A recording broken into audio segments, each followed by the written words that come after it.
आज हम बात करेंगे पाचन तंत्र से संबंधित 8 बीमारियों के बारे में। पाचन तंत्र के अंतर्गत कौन-कौन सी 8 बीमारियां आती हैं और अपने शरीर के इन 8 अंगों को कैसे सुरक्षित रखें। इन 8 बीमारियों से हम अपने शरीर को कैसे सुरक्षित रखें, इससे बचने के उपाय के बारे में भी बात करेंगे। इसलिए दोस्तों इस वीडियो को ध्यान से अंत तक सुनिएगा, क्योंकि पाचन से संबंधित ये 8 बीमारियां आज के समय में एक महामारी का रूप ले रही हैं। ये 8 बीमारियां किसी न किसी को अपनी चपेट में लेकर के बीमार बना रही हैं और लोग इसके लिए अंग्रेजी दवा पे डिपेंड हैं। जबकि ये 8 प्रकार की बीमारियां अंग्रेजी दवा से ठीक ही नहीं हो सकती। इसके लिए तो ठीक करने के लिए आपको किसी दवा की ही ज़रूरत नहीं है। सिर्फ दिनचर्या, लाइफ़स्टाइल में बदलाव करके, कुछ घरेलू चीज़ों का उपयोग करके आप इन पाचन तंत्र की 8 बीमारियों को ठीक कर सकते हैं। तो चलिए पहले पाचन तंत्र से संबंधित उन 8 बीमारियों के बारे में जानते हैं, फिर इनके बचने के उपाय के बारे में जानते हैं और ये 8 बीमारियां क्यों होती इसके कारण के बारे में जानते हैं। तो एक-एक करके सबके बारे में जानेंगे, तो पूरा ध्यान से सुनिएगा। इसके बाद आपके मन में कुछ और प्रश्न है तो आप कमेंट सेक्शन के माध्यम से पूछ सकते हैं। पहले हम बात करते हैं पाचन तंत्र से संबंधित 8 बीमारियां। उनमें से पहली बीमारी जो है वो है डायबिटीज़। दोस्तों ये पाचन तंत्र की बीमारी है और डायबिटीज़ आज के समय में एक महामारी का रूप ले रही है। छोटे बच्चे, युवा, बुजुर्गों सबको अपनी चपेट में ले रही है।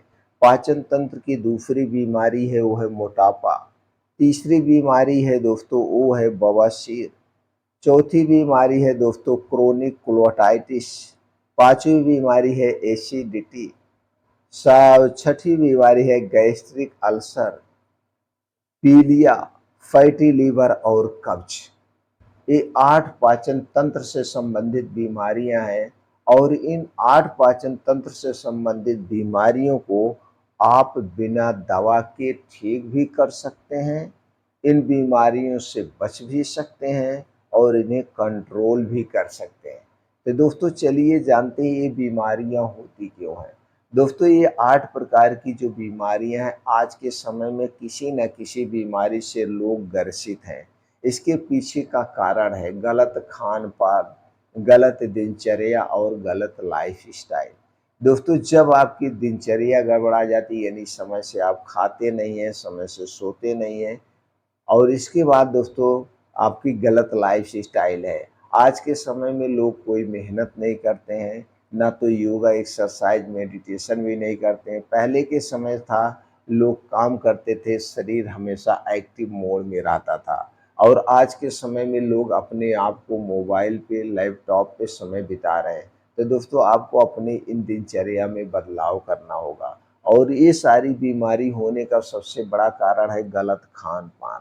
आज के समय में हम दोस्तों चीनी, मैदा, रिफाइन से बनी हुई जितनी चीज़ें हैं, उन्हीं चीज़ों से हमारी सुबह की शुरुआत होती है और रात का अंत होता है। इन 3 चीज़ों से बनी हुई चीज़ें हम ज़्यादा से ज़्यादा खाते हैं, वो भी पैकेट वाली चीज़ें।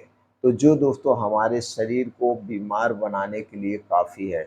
इसलिए दोस्तों इन चीज़ों से आप दूरी बनाना पड़ेगा, लाइफ़स्टाइल में परिवर्तन करिए। तो चलिए जानते हैं इससे बचने का सबसे बड़ा कारण क्या है। आज हम बात कर लेते हैं सबसे पहले दिनचर्या की। आप अपने दिनचर्या में बदलाव लाइए, क्योंकि दोस्तों ये जो हमारा शरीर है प्रकृति से बना हुआ है। अगर हम प्रकृति के खिलाफ जाएंगे तो हम स्वाभाविक तौर पे बीमार पड़ेंगे।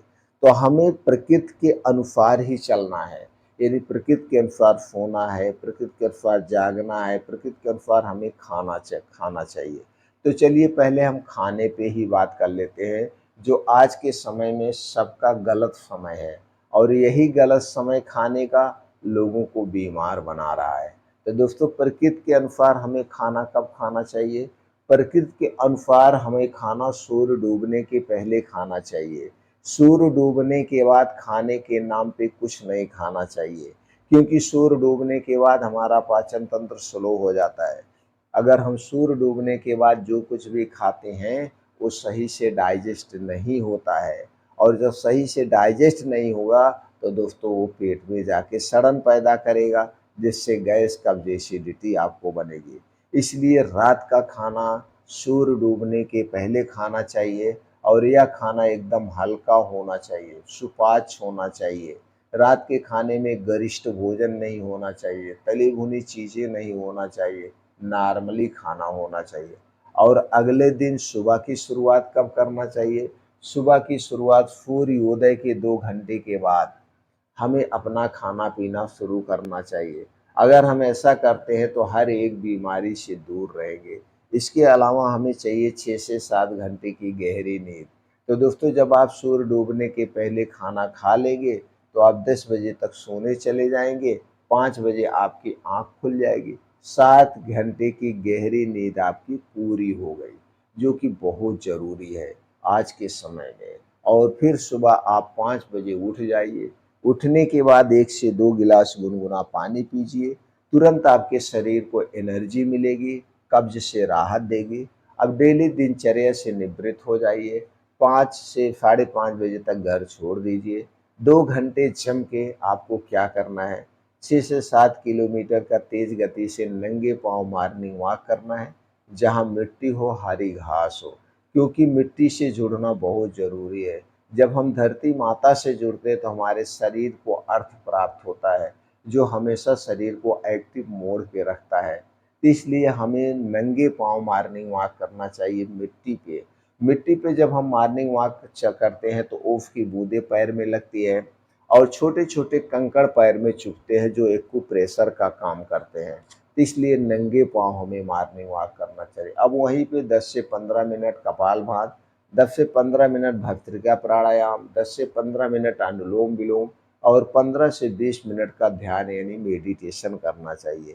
मेडिटेशन करने से हमारे अंदर की नेगेटिविटी खत्म होती है, हमारे अंदर आती है पॉजिटिविटी। अगर ये सब हम कर रहे हैं, इसके साथ-साथ अपने खाने में परिवर्तन करिए।